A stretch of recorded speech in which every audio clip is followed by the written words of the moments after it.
오늘 주님께서 주신 말씀은 요엘서 2장 12절로 20절까지의 말씀입니다. 다 같이 한 목소리로 봉독하시겠습니다. 여호와의 말씀에 너희는 이제라도 금식하고 울며 애통하고 마음을 다하여 내게로 돌아오라 하셨나니 너희는 옷을 찢지 말고 마음을 찢고 너희 하나님 여호와께로 돌아올지어다. 그는 은혜로우시며 자비로우시며 노하기를 더디하시며 인애가 크시사 뜻을 돌이켜 재앙을 내리지 아니하시나니 주께서 혹시 마음과 뜻을 돌이키시고 그 뒤에 복을 내리사 너희 하나님 여호와께 소제와 전제를 드리게 하지 아니하실는지 누가 알겠느냐. 너희는 시온에서 나팔을 불어 거룩한 금식일을 정하고 성회를 소집하라. 백성을 모아 그 모임을 거룩하게 하고 장로들을 모으며 어린이와 젖 먹는 자를 모으며 신랑을 그 방에서 나오게 하며 신부도 그 신방에서 나오게 하고 여호와를 섬기는 제사장들은 낭실과 제단 사이에서 울며 이르기를 여호와여 주의 백성을 불쌍히 여기소서. 주의 기업을 욕되게 하여 나라들로 그들을 관할하지 못하게 하옵소서. 어찌하여 이방인들로 그들의 하나님이 어디 있느냐 말하게 하겠나이까 할지어다. 그때 여호와께서 자기의 땅을 극진히 사랑하시어 그의 백성을 불쌍히 여기실 것이라. 여호와께서 그들에게 응답하여 이르시기를 내가 너희에게 곡식과 새 포도주와 기름을 주리니 너희가 이로 말미암아 흡족하리라. 내가 다시는 너희가 나라들 가운데에서 욕을 당하지 않게 할 것이며 내가 북쪽 군대를 너희에게서 멀리 떠나게 하여 메마르고 적막한 땅으로 쫓아내리니 그 앞에 부대는 동해로 그 뒤에 부대는 서해로 들어갈 것이라. 상한 냄새가 일어나고 악취가 오르리니 이는 큰 일을 행하였음이니라 하시리라. 아멘. 다 같이 묵상 기도를 드리겠습니다. 하나님 아버지 감사합니다. 주의 음성을 듣고자 저희가 새벽 제단 앞에 모였습니다. 우리 마음의 기도와 우리 마음의 묵상이 주님께 연락되기를 원합니다. 감사드리며 예수 그리스도의 이름으로 기도드렸습니다. 아멘. 오늘 요엘서 2장 12절의 말씀은 이렇게 시작하고 있습니다.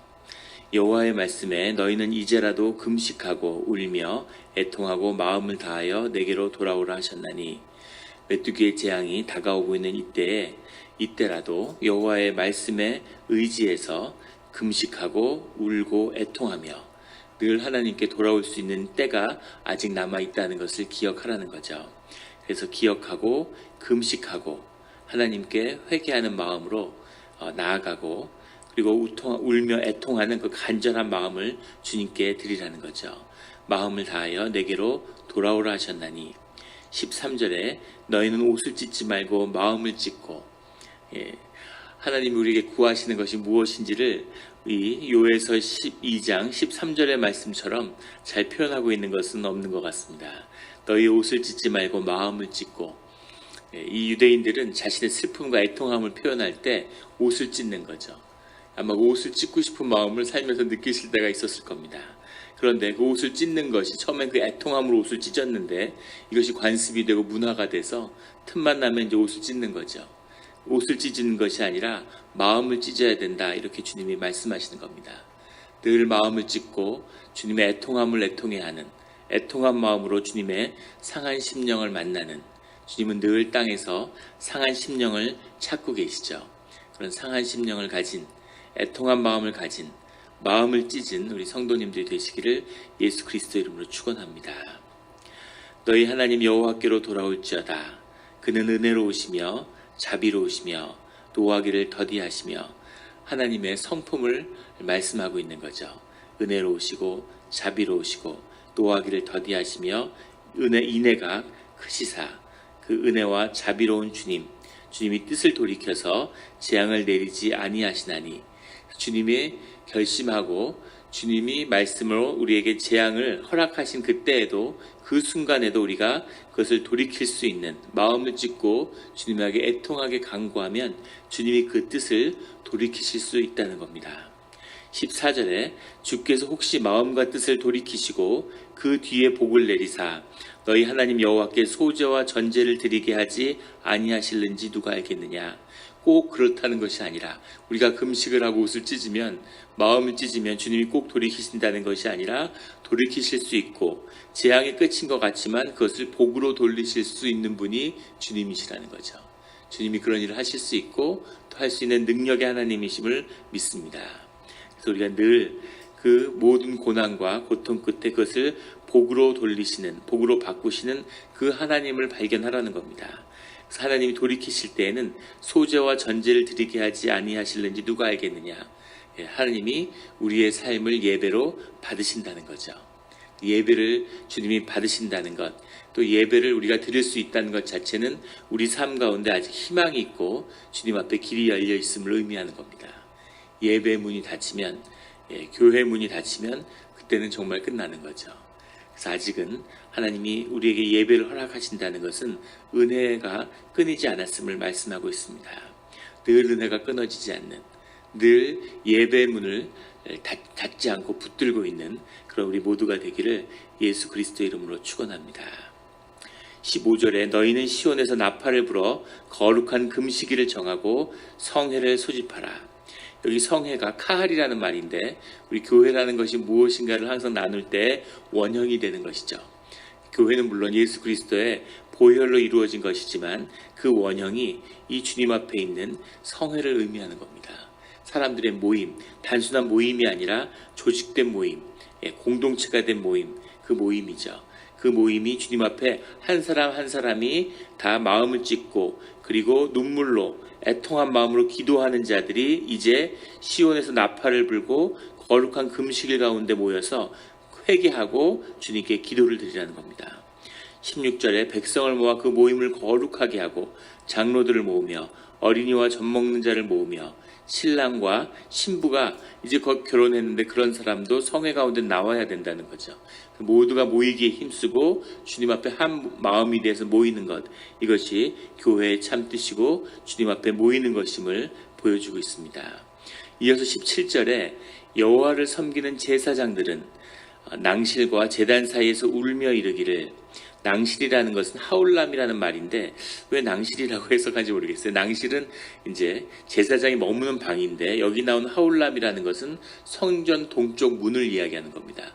성전의 동쪽 문이지만 사실은 정문이죠. 항상 우리 에스겔에서 나누었던 닫혀있는 문이고 주님이 들어오고 나가시는 문이고 왕도 들어올 수 없는 그 문이 이 하울람인데 성전 동쪽 문이지만 여기 나오는 낭실과 제단 사이니까 동편문과 그 앞에 있는 제단 사이니까 제사장의 뜰이라고 하는 것을 말하는 거죠.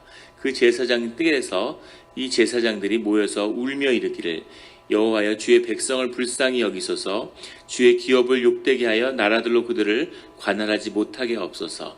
하나님의 백성들을 다른 이방 민족이 세상의 권세가 통치하지 못하게 해주십시오. 벌을 받더라도 징계를 받더라도 하나님의 뜻 안에 하나님의 통치 아래 있게 해주십시오 라고 고백드리는 거죠. 하나님 안에 있어야 징계를 받아도 희망이 있고 돌이킬 수 있는 것이지 세상 권세 아래 놓이면 그러면 세상에서 종으로 살다가 비참하게 끝을 맺는 겁니다. 그래서 우리는 늘 주님의 통치를, 주님의 나라를 구하는 거죠. 주님의 나라가 임해야 주의 자녀들이 다스리는 권세가 생명이 나타나지 않겠습니까? 이것이 하늘나라의 비밀이죠.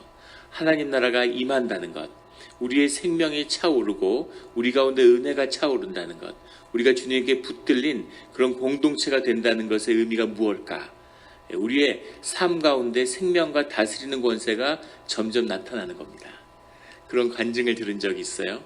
이렇게 스몰 비즈니스를 하는 집사님인데 늘 새벽 기도를 하고 열심히 하나님께 돌이켜서 한번 제대로 신앙생활을 해보겠다 이러고 작정하고 계속 기도를 하고 경건 생활을 하는데 말씀을 매일 읽고 삶에서 어떤 것이 달라졌는가, 물론 여러 가지를 고백할 수 있겠는데 분명히 말할 수 있는 건 그 상가 가운데 있는 사람들이 다 화목하게 되고 그리고 다 친절해졌다는 거예요.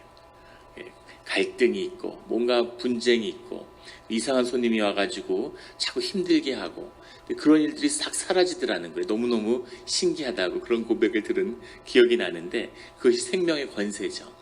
다스리는 권세가 나타나고 그 일 가운데 형통의 길이 열리는 겁니다. 편안해지는 거죠. 하나님의 평강과 화목이 임하는 겁니다. 하나님의 길이 열린다고 하는 것이 남들보다 잘 되고 매상이 더 나오고 뭔가 크게 성공하고 그런 의미가 아닐 수도 있습니다. 그럴 수도 있겠지만 그런 뜻이라기보다는 하나님의 앞서가시기 때문에 일들이 편안하고 쉽게 열리는 거죠. 내가 애쓰고 내가 막 안 되는 것을 되게 하려고 하고 마음이 힘들고 그런 게 아니라 주님의 뜻대로 일들이 풀려가는 거죠. 주님의 한 발 뒤에 있으니까 이런 주님의 통치가 떠나지 않도록 붙들어 주십시오라고 하는 그 기도를 제사장들이 드리는 거죠. 이방인들로 그들의 하나님이 어디 있느냐 말하게 하겠나이까. 하나님의 자녀로 크리스찬으로 사는데 하나님이 어디 있느냐, 정말 하나님이 계시느냐, 그런 말을 들어서야 되겠습니까? 라고 고백하는 거죠. 예전에 영국에 유학하고 있는데 사실은 미국에 처음에 올 때부터 이렇게 공부할 수 있는 형편이 되지 못했는데 그 당시 집도 그렇고 누가 도와줄 수 있는 형편이 되지 못했는데 이렇게 1년을 공부하러 올 수 있는 기회가 돼서 모국에서 가르치다가 1년을 이제 미국에 왔는데 그런데 그 신학교를 공부하러 가게 될 때는 한 학기를 더 할 수 있을까? 그래도 일단 하나님의 인도하심을 믿고 한번 시작해 보는 거죠. 또 좋은 경험이 되겠지. 사실 그런 마음도 있었는데 그랬는데 그게 한 학기 돼서 공부를 마치고 또 영국 유학도 갈 수 있게 되고 그런 길이 열렸습니다. 그런데 여기서 공부하면서 그것도 하나님이 막으시는 거겠죠. 이렇게 장학금이 수백 가지가 되는데 하나도 되지 않는 거예요. 전부 다 막혀서 사실은 지금 생각해 보면 그때 기도하면서 그 뜻 가운데 공부를 마칠 때가 된 거죠. 공부를 마치는 것은 학위를 해야 마치는 게 아니라 주님이 마치라고 할 때 마치는 거죠. 더 해야 할 필요도 없었고. 근데 그것을 이제 쭉 분별하는 것 중에 하나는 여러 가지가 있었지만은 그 당시에 그래서 학비가 없으니까 학교를 다닐 수가 없잖아요. 그래서 그걸 도와줄 수 있는 사람은 우리 이제 형제들 중에서 누나, 둘째 누나밖에 없었는데 둘째 누나는 집안이 다 절에 다니고 집안이 사업이 잘 돼서 잘 살고 있었어요. 그래가지고 어머니가 누나한테 부탁하면 좀 도와주지 않겠느냐. 그래서 누나한테 메일로 사실 공부 시작하고 제가 25살 때 처음 유학 떠나면서 한 번도 주변에 손 내밀거나 가족들에게 손 내민 적이 없었는데 처음으로 좀 도와달라고 편지를 썼습니다. 그랬는데 누나가 흔쾌히 도와주겠다고 하는데 편지에 뭐라고 썼냐면 쭉 도와주겠다고 쓰고 마지막에 왜 너의 하나님은 너를 돕지 않느냐 이렇게 썼어요. 그래서 그걸 보고서 이제 공부를 끝낼 때가 됐구나 하는 것을 그 말 때문이 아니라 마음에 공부를 이제 끝내야 되는 거구나 하는 것을 알았죠. 이런 식으로 공부를 하면 안 되겠구나. 그것을 깨달아 알게 됐습니다. 그래서 하나님의 주의 자녀들이 어떤 자리에 있든 이런 말을 들으면 안 되는 거죠. 하나님이 계셔? 하나님이 계신데 너의 삶이 그래? 또는 하나님이 정말 세상에 있는데 교회가 그래? 이런 말을 절대 들어서는 안 되는 거죠. 제사장들이 정말 옷을 찢어야 하는 순간인 겁니다. 울면서 하나님께 기도하라는 거죠. 그러면 18절 그때 여호와께서 자기의 땅을 극진히 사랑하시어 그의 백성을 불쌍히 여기실 것이라. 사람들이 하나님께 돌이켜 회개한 자들이 교회 앞에 성전 앞에 모여서 눈물 흘리고 애통해하고 그리고 여호와를 섬기는 제사장들이 중보의 자리에 와서 그 죄를 걸머지는 그 기도를 드리는 자리가 되면 그때에는 여호와께서 자기 땅을 사랑하셔서 그의 백성을 불쌍히 여기는 그 마음을 돌이키시는 역사가 일어난다는 거죠. 그리고 그 일을 하라는 겁니다. 항상 죄 가운데 있고 하나님과 멀어져 가지만 하나님의 때에 그것을 돌이킬 수 있어야 된다는 거죠. 그것을 잊지 않는 그런 교회와 공동체가 되어야 된다는 겁니다. 땅을 극진히 사랑하시어라는 사랑하시어의 그 뜻은 왜 자기의 백성이 아니라 자기의 땅을 사랑하신다고 그랬을까? 하나님의 모든 피조물이고 세상에 존재하는 모든 것은 하나님이 들어있죠. 하나님을 나누고 있고 하나님의 뜻과 섭리와 하나님이 함께하고 있는 겁니다. 하나님은 무슨 그리게의 신처럼 진료가 있는데 거기다 형상을 붓는 그런 하나님이 아니죠. 하나님 안에서의 질서가 모두 이루어져 있는 거죠. 하나님이 땅을 사랑하신다는 건 하나님이 피조세계와 함께 하신다고 하는 그 뜻이 들어있는 거죠. 근데 재밌는 것은 이 사랑하시라라고 해석한 이 말이 와에카이라고 하는 말인데, 와에카이라가 예카시라고 하는 말에서 나온 겁니다. 예카시아가 원동사의 변형이죠. 예카시아라는 말이 성경에서는 사랑한다는 말로도 쓰이는데, 나는 질투하는 하나님이다, 질투한다는 뜻도 들어있어요. 사랑하니까 질투도 하는 거죠. 사랑하지 않는데 무슨 질투를 하겠습니까? 사랑을 하니까 질투도 하고, 그런 그 하나님의 사랑이 들어있는 거죠. 그 사랑을 하나님이 받고 싶고, 사랑을 해본 자라면 알 수 있겠죠. 사랑을 하니까 사랑을 받고 싶어지는 거고, 사랑을 나누게 되고, 또 사랑하는 사람이 한눈을 팔면 질투하게 되고, 그 안에 미움이 생기고, 이것은 품성이고 이것은 마음인 거죠. 무슨 하나님이 질투를 해, 별 이상한 하나님이 다 있네. 처음에 질투하는 하나님이라는 말씀을 읽었을 때는 이 해석이 잘못된 게 아닐까 이런 생각까지 들었는데, 사랑이라는 것, 그 사랑의 이 품성, 사랑의 비밀, 이것이 하나님의 형상을 우리 마음 가운데 있는 거죠. 근데 하나님의 그 사랑 때문에 결국은 우리에게 하나님의 마음을 돌이키실 거라는 겁니다. 우리가 자녀들을 보면 알 수 있죠. 자식을 사랑하니까 자식이 아무리 속상하게 해도 다시 그 마음을 자식에게 돌이키는 거죠. 그리고 다시 자녀를 위해서 다시 자녀와 함께하는 그런 삶을 선택할 수밖에 없는, 그게 사랑하기 때문인 거죠. 사랑하면 지는 거죠. 부부싸움 해보면 누가 사랑하는지 더 사랑이 큰지 알 수 있죠. 사랑이 큰 사람이 지는 겁니다. 사랑이 작은 사람이 이기죠. 사랑이 큰 사람은 늘 지게 되죠. 부모가 자식하고 싸우면 부모가 질 수밖에 없는 거죠. 사랑하기 때문에, 그 때문에 하나님의 우리를 향한 사랑이 우리 구속의 역사를 다시 돌이키실 거라고 말씀하고 계십니다. 19절에 여호와께서 그들에게 응답하여 이르시기를 내가 너희에게 곡식과 새 포도주와 기름을 주리니 너희가 이로 말미암아 흡족하리라. 여호와께서 돌이키신 다음에 그들에게 응답하는 첫 번째는 곡식과 새 포도주와 기름을 주신다는 겁니다. 우리가 육신을 입고 이 땅에서 살아가는 존재라는 것을 주님이 아시고 우리의 필요를 채우신다는 거죠. 메뚜기 떼가 모든 곡식을 다 먹어서 먹을 게 없는 그 빈들에 주님이 곡식과 새 포도주와 기름을 주어서 우리가 그로 말미암아 흡족하게 하신다는 거죠. 기름과 새 포도주와 곡식을 얻는 우리 성도님들이 되시기를 예수 그리스도의 이름으로 축원합니다. 내가 다시는 너희가 나라들 가운데에서 욕을 당하지 않게 할 것이며, 더 이상 너희들이 욕을 보는 그런 일들은 없을 거라고 그렇게 말씀하시는 거죠. 20절에 내가 북쪽 군대를 너희에게 멀리 떠나게 하여 메마르고 적막한 땅으로 쫓아내리니 그 앞에 부대는 동해로 그 뒤에 부대는 서해로 들어갈 것이라. 상한 냄새가 일어나고 악취가 오르리니 이는 큰 일을 행하였음이니라 하시리라. 북쪽 군대와 그리고 북쪽 군대를 너희에게서 멀리 떠나게 하고 적막한 땅으로 쫓아내고, 부대는 동해로 가고 그 뒤에 건 서해로 들어가고, 여기 나오는 부대는 이제 메뚜기 떼죠. 메뚜기 떼를 바다로 몰아서 모두 다 죽게 하고, 하도 많으니까 바다에서 죽은 메뚜기 떼의 그 썩은 냄새가 진동하게 되는데 그 은혜로운 모습을 보게 될 거라는 겁니다. 그런데 하나는 왜 북쪽 군대라고 했을까 하는 거죠. 사실 메뚜기 떼는 사막에 속기 때문에 항상 남쪽에서 날아오게 돼 있는데, 아라비아의 사막에서 남쪽에서 날아오는 메뚜기 떼인데, 이것을 북쪽 군대라고 상징한 것은 단순히 여기 나오는 요엘서의 그 재앙이 메뚜기에 국한된 것만은 아니라는 것을 보여주고 있는 거죠.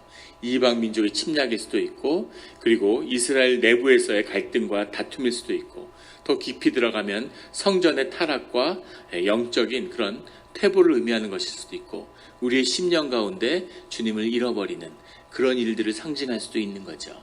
그 모든 시련과 고통을 돌이킬 수 있는 것은 주님밖에 없고, 주님이 그것을 돌이킬 수 있다고 말씀하시는 겁니다. 그래서 옷을 찢는 것이 아니라 마음을 찢고, 늘 마음을 찢고 주님께 돌이켜야 되는 거죠.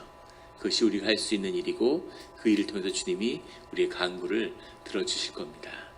늘 주님이 회복되는 메뚜기 떼가 모두 소멸하는 삶 가운데 새로운 지경이 열리는 우리 성도님들의 삶과 오늘 하루의 시작이 되기를 예수 그리스도의 이름으로 축원합니다. 같이 기도드리시겠습니다.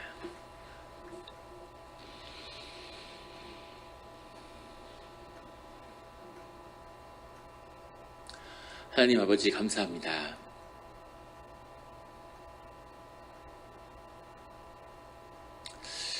우리 마음 가운데 죄를 좋아하고 죄를 사랑하고 죄의 달콤함을 좋아하는 그런 마음이 있음을 주님이 아십니다.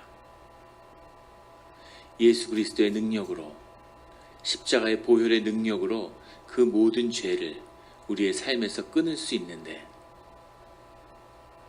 그것을 끊지 못하고 하나님의 은혜도 알고 죄의 달콤함도 놓지 못하는 이 어리석은 인간의 자리를, 이 삶의 자리를 주님이 보고 계시오니 주여 아버지여, 주여 아버지여, 마음을 찢고 언제 우리가 주님께 온전히 돌이킬 수 있겠습니까?